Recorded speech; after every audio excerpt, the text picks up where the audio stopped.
কোটা আন্দোলনে গ্রেফতার ৪২ এইচএসসি পরীক্ষার্থীর জামিন মঞ্জুর। দিনব্যাপী গণমিছিলে বিভিন্ন স্থানে সংঘর্ষ। কাল বিক্ষোভ ও রোববার অসহযোগ আন্দোলন। শিক্ষার্থীরা কোনো অবস্থাতেই সরকারের প্রতিপক্ষ নয়, মন্তব্য ওবায়দুল কাদেরের। অযথা হয়রানি না করতে আইনশৃঙ্খলা বাহিনীকে নির্দেশ। এবং সন্ত্রাসী কর্মকাণ্ডের অপরাধে নিষিদ্ধ জামাত শিবির মতসুধিজনদের সম্মিলিতভাবে দেশ বিরোধী অপশক্তি প্রতিহতের আহ্বান।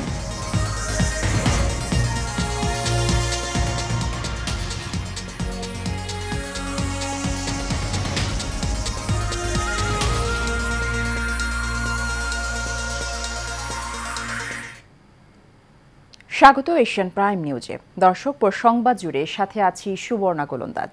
শুনছিলেন বিআরবি কেবল ইন্ডাস্ট্রিজ লিমিটেড সংবাদ শিরোনাম।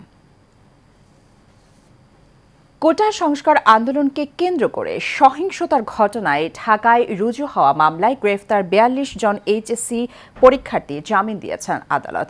বিকেল 4:30টার দিকে ঢাকা মেট্রোপলিটন ম্যাজিস্ট্রেট মোহাম্মদ রশিদুল আলমের আদালত ৩৭ জনকে এবং বাকি ৫ জনকে ঢাকার সিনিয়র জুডিশিয়াল ম্যাজিস্ট্রেট মোস্তাফিজুর রহমানের আদালত জামিনের আদেশ দেন। ঢাকার চিফ জুডিশিয়াল ম্যাজিস্ট্রেট আদালতের সরকারি কৌঁসুলি আনোয়ারুল কবির বাবুল বিষয়টি নিশ্চিত করেন। বৈষম্য বিরোধী ছাত্র আন্দোলনের কর্মসূচির সঙ্গে একাত্মতা জানিয়ে রাজধানীর বায়তুল মোকাররম থেকে মিছিল নিয়ে শাহবাগ ও কেন্দ্রীয় শহীদ মিনারে অবস্থান নেয় বিক্ষোভকারীরা। দাবি আদায়ে চলে বিভিন্ন স্লোগান। পরে আগামীকাল সারা দেশে বিক্ষোভ মিছিল ও রোববার থেকে অনির্দিষ্টকালের সর্বাত্মক অসহযোগ আন্দোলনের ডাক দেয় বৈষম্য বিরোধী ছাত্র আন্দোলন। মোশাররফ হোসেনের ক্যামেরায় শরীফুল ইসলামকে সাথে নিয়ে আরও জানাচ্ছেন বাতিন বিপ্লব। জুমা নামাজ শেষে জাতীয় মসজিদ বায়তুল মোকাররমের সামনেই শুরু হয় এই মিছিল। পরে মিছিল নিয়ে আন্দোলনকারীরা ঢাকা বিশ্ববিদ্যালয়ে প্রবেশের চেষ্টা করলে শাহবাগ থানার সামনের সড়কে পুলিশ বাধা দেয়।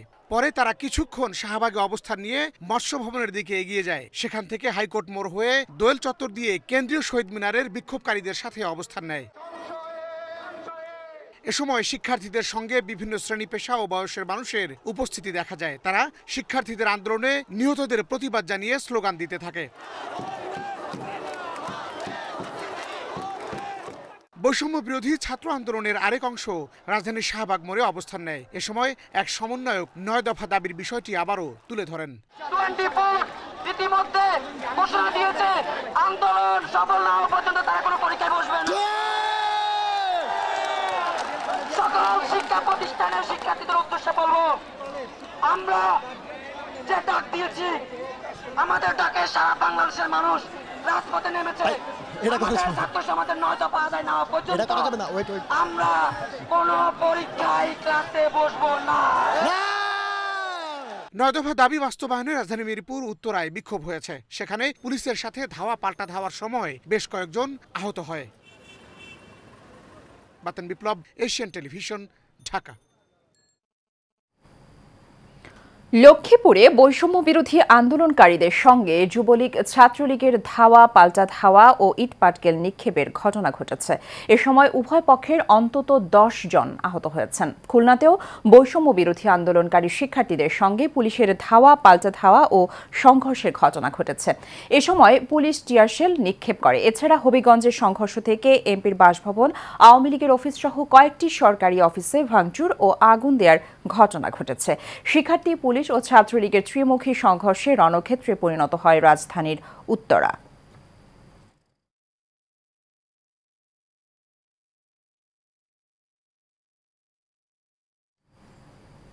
একটি মহল সরকার বনাম শিক্ষার্থী গেম খেলে ফায়দা লোটার চেষ্টা চালিয়ে যাচ্ছে বলে মন্তব্য করেছেন আওয়ামী লীগের সাধারণ সম্পাদক ওবায়দুল কাদের। দুপুরে রাজধানীর ধানমন্ডিতে আওয়ামী লীগের সভাপতির কার্যালয়ে সংবাদ সম্মেলনে মন্তব্য করেন তিনি। শিক্ষার্থীরা কোনো অবস্থাতেই সরকারের প্রতিপক্ষ নয় উল্লেখ করে তিনি বলেন, শিক্ষার্থীদের মূল দাবি সুরাহা হয়েছে।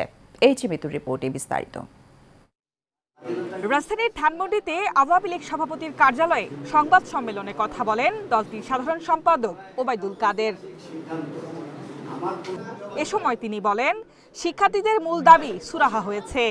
শিক্ষার্থীরা কোনো অবস্থাতেই সরকারের প্রতিপক্ষ নয়। একটি মহল সরকার বনাম শিক্ষার্থী গেম খেলে ফায়দা লোকটা অপচেষ্টা করছে। শিক্ষার্থীদের আন্দোলনকে পুঁজি করে পরিকল্পিত ধ্বংসযজ্ঞ এবং হত্যাকাণ্ড চালিয়েছে। তিনি জানান, সরকার বিচার বিভাগীয় তদন্ত কমিশন গঠন করেছে। প্রতিটি হত্যাকাণ্ডের তদন্ত করতে সরকার বদ্ধপরিকর। এই ঘটনা তদন্তে জাতিসংঘ এবং অন্যান্য দেশের কাছে সরকারের পক্ষ থেকে সহযোগিতাও চাওয়া হয়েছে। প্রতিটি হত্যাকাণ্ডের সুষ্ঠু তদন্তে বিচার বিভাগীয় তদন্ত কমিশনের সদস্য সংখ্যা এবং আওতা বাড়ানো হয়েছে। কোনো শিক্ষার্থী যাতে হয়রানির শিকার না হয় সেদিকে দায়িত্বশীলদের খেয়াল রাখতে নির্দেশনা দেওয়া হয়েছে বলে জানান ওবায়দুল কাদের। শিক্ষার্থীদের অযথা হয়রানি এবং আটক না করতে আইন প্রয়োগকারী সংস্থাকে নির্দেশনা দেওয়া হয়েছে। Mitu, Asian television, Dhaka. সন্ত্রাসী কর্মকাণ্ডের অপরাধে নিষিদ্ধ হল মানবতা বিরোধী দল জামাত ইসলামী এবং তাদের ছাত্র সংগঠন ইসলামী ছাত্র শিবির। সুধীজনরা বলছেন, নিষিদ্ধ হলেই এর দায় শেষ হবে না। স্বাধীনতা বিরোধী দলটি গোপনে তাদের কর্মকাণ্ড পরিচালনার পথ বেছে নিতে পারে, তাই সবাইকে সম্মিলিতভাবে রুখতে হবে। বিস্তারিত রকিব মানিকের রিপোর্টে।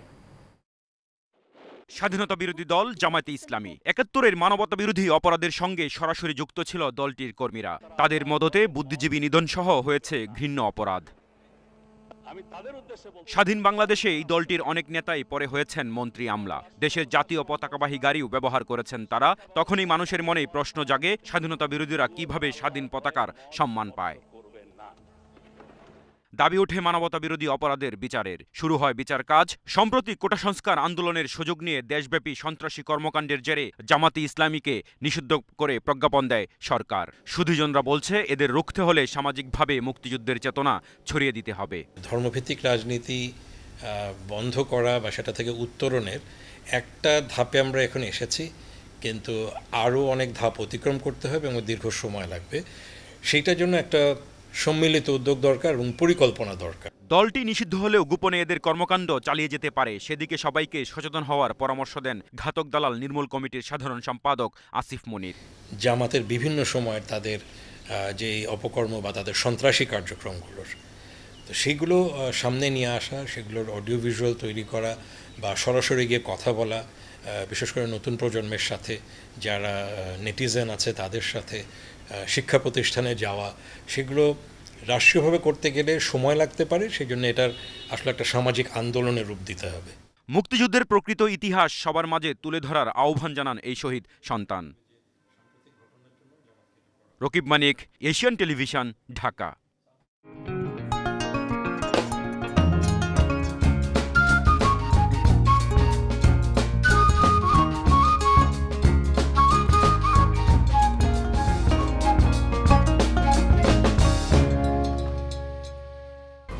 HM Expert B500 CWR স্বাধীনতার সুবর্ণ জয়ন্তীতে নতুন বাংলাদেশ গড়ার প্রত্যয়।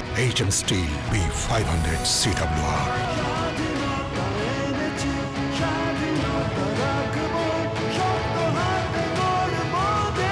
HM Steel। বন্দরনগরী চট্টগ্রামে 2 দিন ব্যাপী হালকা ও ভারী বৃষ্টি হচ্ছে। এতে তলিয়ে গেছে শহরের অনেক গুরুত্বপূর্ণ এলাকা ও রাস্তাঘাট। এতে ভোগান্তিতে পড়েছেন নগরবাসী। সকাল থেকে বৃষ্টির পরিমাণ আরও বেড়েছে। চট্টগ্রাম আবহাওয়া অফিস জানিয়েছে, সক্রিয় মৌসুমি বায়ুর প্রভাবে বৃষ্টি হচ্ছে। বৃষ্টিপাতের এই ধারা অব্যাহত থাকবে। ভারী বৃষ্টিপাতের কারণে জলাবদ্ধতার পাশাপাশি পাহাড় ধসের আশঙ্কা রয়েছে। ভারী বৃষ্টিপাতের কারণে নগরের অধিকাংশ সড়কে কোমর সমান পানি জমেছে।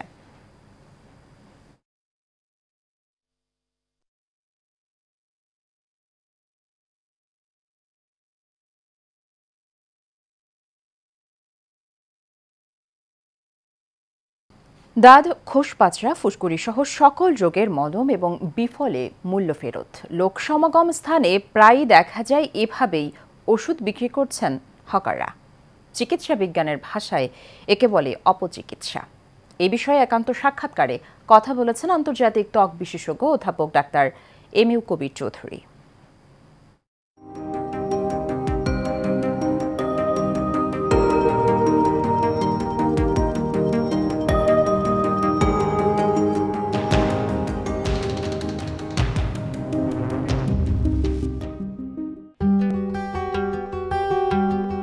ফুটপাত কিংবা রাস্তার ধারে এক ধরনের মলম বিক্রি হয়, যা দেওয়ার সঙ্গে সঙ্গে দাঁত, খোসপাঁচড়া, ফুসকুড়ি একেবারেই বন্ধ হয়ে যায়।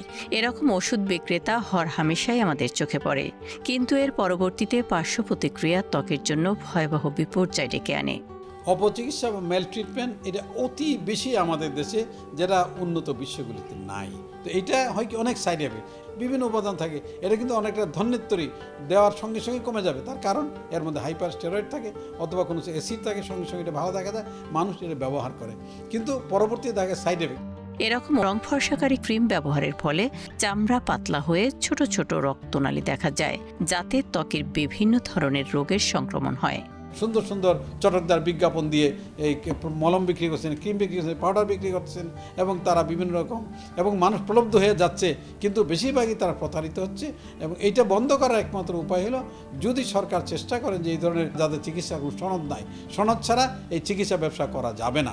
এটা বন্ধ করার জন্য সরকারকে উদ্যোগ নিতে হবে।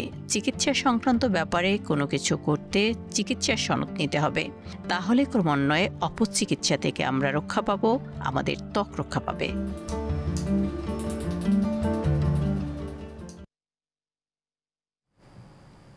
প্রিয় দর্শক, বাংলায় ডাবিংকৃত জনপ্রিয় টার্কিশ ধারাবাহিক আয়েশা মরিয়ম দেখুন প্রতিদিন রাত ৮টা৩০ ও রাত ১০টায়, এবং পরের দিন সকাল ১১টা৪০ ও বিকেল ৫টা১৫। তুমি আমার ছেলেকে বিয়ে করো। আমি চাই তুমি আমার ছেলেকে বিয়ে করো। মা, আপনি এমন সিদ্ধান্ত নিতে পারেন না বাবা। তোমার ভালোর জন্যই। আমার ভালো মন্দ আমি বুঝবো, আপনি ভাববেন না। তোমার কি ধারণা আছে তুমি এটা কি ভেঙেছো? হ্যাঁ, যত বড় মুখ নয় তত বড় কথা। লাক্স নিবেদিত বাংলায় ডাবিংকৃত জনপ্রিয় টার্কিশ ধারাবাহিক ও পারিবারিক নাটকের এক অনবদ্য সৃষ্টি আয়েশা মরিয়ম সিজন 2। কে তুমি? হ্যাঁ, আমি আমিরের স্ত্রী। শেষ করব এশিয়ান প্রাইম নিউজ। তার আগে বিআরবি কেবল ইন্ডাস্ট্রিজ লিমিটেড সংবাদ শিরোনামগুলো জানিয়ে দেব আরও একবার।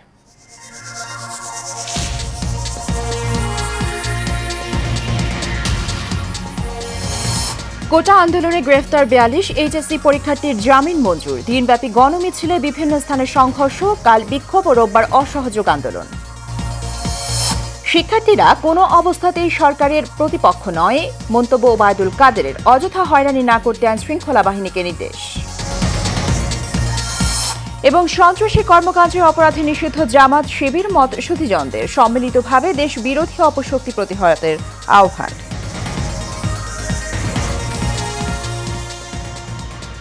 এশিয়ান প্রাইম নিউজ এ পর্যন্তই। আমাদের পরবর্তী সংবাদ দেখার আমন্ত্রণ রইল। ধন্যবাদ সাথে থাকার জন্য।